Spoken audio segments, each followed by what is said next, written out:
Rachel. Hi, Brittany. So today I want to talk about F.A. Hayek, who is one of my favorite economists. He is a part of the Austrian School of Economics. He was a major influence on me. I don't want to toot my horn over here, but he wrote a very complicated book that we're going to talk about today called The Road to Serfdom that ended up kind of changing modern economics. And one of my first things I did when I was getting started with my writing career is I wrote something called The Shortcut to Serfdom for the Foundation for Economic Education, where I, somebody who is not an economist, read the book and then I gave a chapter by chapter summary as somebody who wasn't an economist trying to explain these rather complex principles to regular people. So I have to be the first one to admit that if I had not been assigned to do that, or if I had not taken the task upon myself to do that, it would have been, I would definitely have gotten something out of the book. But these are very complex principles in the way that he describes them, because Hayek was a genius. And it probably could have been explained a little simpler, which is why I wrote Shortcut to Serfdom, which is a cool ebook, again, you can get. But great principles. In fact, if you really don't want to read the big book or read mine, I will not be offended. Good news. We have the Tuttle Twins and The Road to Serfdom, which takes a lot of the principles that Hayek talks about in The Road to Serfdom and puts it in a fun story. So please pick one of these up. But we're going to talk a little bit about what The Road to Serfdom talked about and why it was so important. So some background information. Why do we want to go to serfdom? What's that? So Serfdom, a couple episodes ago, we talked about the Magna Carta, and I mentioned something called the feudal system. And if you remember, serfs, so there was the king, there was the property barons, or not property barons, king, property barons. I keep calling property barons. And then all of the people under them were the serfs, right? And serfs worked the barons' land, had to pay taxes to them, but they owned nothing, zip, nada. Okay, so they had no rights or anything at all. So when Hayek talks about the road to serfdom, he's basically saying we're going down a path that's going to lead us back to this time when property didn't matter, and as individuals we had no rights, and we get that way because of central planning and the government, using force and taking even property away from people. So that's why the road to serfdom was called the road to serfdom. Now, I think this is really, really clever because in the Tuttle Twins, it's a different kind of serfdom. So the Hayek serfdom is S-E-R. This is serf, like, what's up, dude? Is that what they do? Hang 10? I don't know. Trying to be cool. So in the Hayek version, serfdom is like not a place you want to go. No. So. Now, in the Tuttle Twins book, it's a cool city, like beach town, where a lot of cool things are going on. But it got that way because the government took people's land using something called eminent domain, and they tried to central plan things, and businesses were put out of, little mom and pop business owners had to go to business. I don't want to spoil the whole story for you. You're going to have to pick up the Tuttle Twins book. But so different kinds of serf, but they're all based. It's kind of a play on words, which I think is really clever.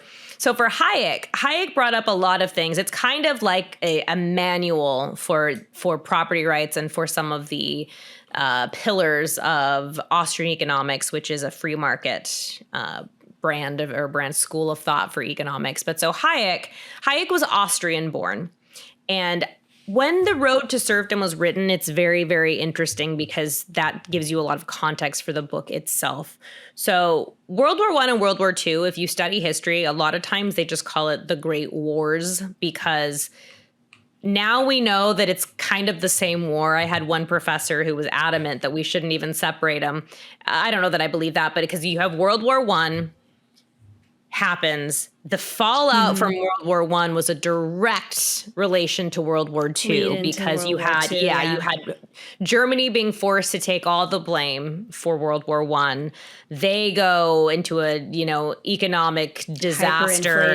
You have the hyperinflation, Weimar Republic. You have all these things. And then up rises this guy who's like, I'm going to lead Germany to greatness again, and Adolf Hitler. And then you get all that. So they're very connected. They are different. Yeah. So when Road to Serfdom is being written, World War I has already happened. World War II is going on, which, by the way, Road to Serfdom was released 81 years ago in March. So you might be hearing this in March or April. We're in end of February right now, but we're at the 81st birthday of it, which is pretty fun. So that's when it's being written. Now, Hayek is from Austria, which Austria is near Germany. And during World War II, they did occupy Austria. If you've never seen Sound of Music, which is one of my favorite movies of all time, that's actually a story of Germany taking over Austria and the Austrians, some of them being just so devastated about it because that was their homeland. So Hayek comes from Austria. He's seen a lot. He's seen what happened in World War I. Now, he is what they call an Anglophile. He was obsessed with British people. So his first name is actually Frederick, and that to him sounded too like Austrian. So he went by F.A. Hayek to sound more British. Like, he loved the British, which I just always think is just so fascinating. So that is why he goes by F.A. Hayek. So he writes this book really warning people because he's seeing collectivism infect all over the world. Yeah. You're seeing fascism. Oh, did you have a... Now, I'm noticing it was first published in 1944, so he did not know the outcome of World War II. He was writing in the midst of World War II. And it was just an essay, I believe, and then it got picked up into a book and circulated and really became a huge handbook kind of for people who believe in the free market. But you're right, he did not know the outcome yet, so there was more at stake, right? Because here it's almost like pleading with readers, like, this is what's going to happen to you if you don't get with the program and see what's going on and change your ways. So I think one of the main things you can take away from probably every war, but World War II specifically, is this battle for collectivism versus individualism, which, let's be honest, is the great struggle we see in everything, right? So in Italy, you have the Italian fascists. We talked about that a while ago with Benito Mussolini. In Germany, you have the Nazi Party, Hitler. Again, these are group thinks. And then you have Japan, which was also very a collectivist style of thinking back then as well. And those were, what is it? Was Axis of Evil that war? Axis. Was it War on Terror? Yeah, that was the Axis. I was like, wait a second. What did we call them in the War of Terror? It was... And then we were the Allies. There was I'm trying to remember something George Bush says, and I can't remember. The Axis of Evil. Yeah, or something. Anyway, so those were the bad guys during World War II, and it's all collectivist. Now, again, I'm not saying that the British government and even the American government haven't had their own internal fights with collectivism versus individualism, especially England post World War II, when a lot of their welfare state got ramped up. But Westerners, and by Westerners I mean British Americans, we are very individualist, especially Americans. We are like ruggedly, individualist, staunch individualists. And so this war was kind of, it was a battle of ideas. There was this who's going to win, the groupthink or the individual. And Hayek is really touching on that. And he's saying this is what happens when you lose the individualism. Property rights go, central planning happens, and then you lose property rights and when the government plans for everything, they don't keep in mind you, Rachel, your individual circumstances. Maybe they decide to take your house because they want to build a road where you live and you're in their way. So, we're going to take your house and, we think your house is worth, I don't know, half of what you paid for it. So we're going to give you half, call it good, right? So these are these things that the government does. Now, he also brought into play, and this goes with central planning, something called the knowledge problem, which is so pivotal to understanding why a government cannot central plan. So I'm not dumb. You're not dumb. Our listeners aren't dumb. But I hate to break it to you, we don't know everything because nobody does. And because I don't have perfect knowledge, I don't know what's best for Rachel's family. Rachel doesn't know what's best for mine. I don't know what somebody in India needs.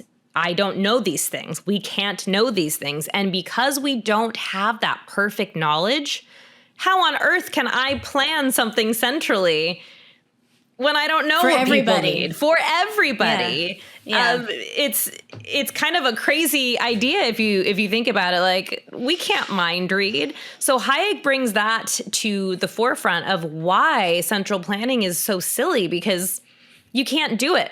not everybody's going to be happy. You can't account for that. So that was another big thing he hit on. He also hit, and I think this is really important for what was going on in the world at the time, that my way of saying it in the write-up I wrote on it is, if you give, the book, if you give a mouse a cookie, he's going to want some milk. I said, if you give the state, an inch, they'll take a mile, right? Because if you budge a little bit, if we give up a little freedom, they're going to take more, and they're going to take more. The government doesn't know how to stop itself from obtaining power, because it is, I think the word politician actually means like parasite or tick. I think it is. No, this is true. In politics, many ticks. Yeah, no, I believe it is something like that, and that's an accurate statement. It will get itself into your skin, and it won't let go. So Road to Serfdom was so important for the time because, like you said, and I'm really glad you brought up the point that the war hadn't been won yet, because for him writing this, it's like, oh my goodness, we're in a battle of the ages here, and the outcome could impact the entire future of the world. And it's a battle that's never ending. And even now you see it. And it's funny, we talked about this a couple episodes of Rachel, where anytime somebody doesn't like anybody, you call them a fascist or you call them this or that. And it really takes away from everything, because at the end of the day, the battle isn't whether you're whatever word you want to call them. The battle is, are you for individual liberty or for the collective? And the collective, we all lose. We all lose, because that is that central planning. That is that thinking everybody knows what's best for everybody. So it's Hayek such a false promise. It's such a false promise.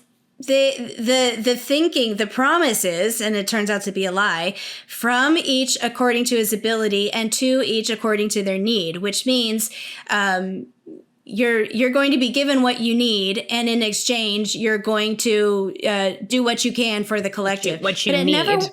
It never works out that way, because they always underestimate what you need from your perspective, and they always overestimate what work can be gotten out of you. So the market is so much smarter. All of us, all of the many, how nobody knows how to build a pencil. This is just how complicated the market really is on a grand scale, and how that is. It takes all of us to figure out how much to charge for a gallon of milk, or how much to charge for a pencil. The market has to discover these things on its own. And when it's imposed from a central planner, some bureaucrat in an office trying to decide milk should be $3.50, they're not taking into account all of the inputs and all of the expenses and the complexity of the market. And they always get it wrong. And above all, the individual needs, right? That's what it all comes down to. It all comes back down to the individual. So Road to Serfdom, if you don't want to read the actual book because it is dense, highly recommend reading my shortcut to Serfdom with the Foundation for Economic Education. And for the kiddos and families out there, pick up the Tuttle Twins and the Road to Serfdom. Great books, all three of them. We will wrap it up there. As always, don't forget to like and subscribe to the podcast. And until next time, we will talk to you later. Talk to you later. Bye-bye.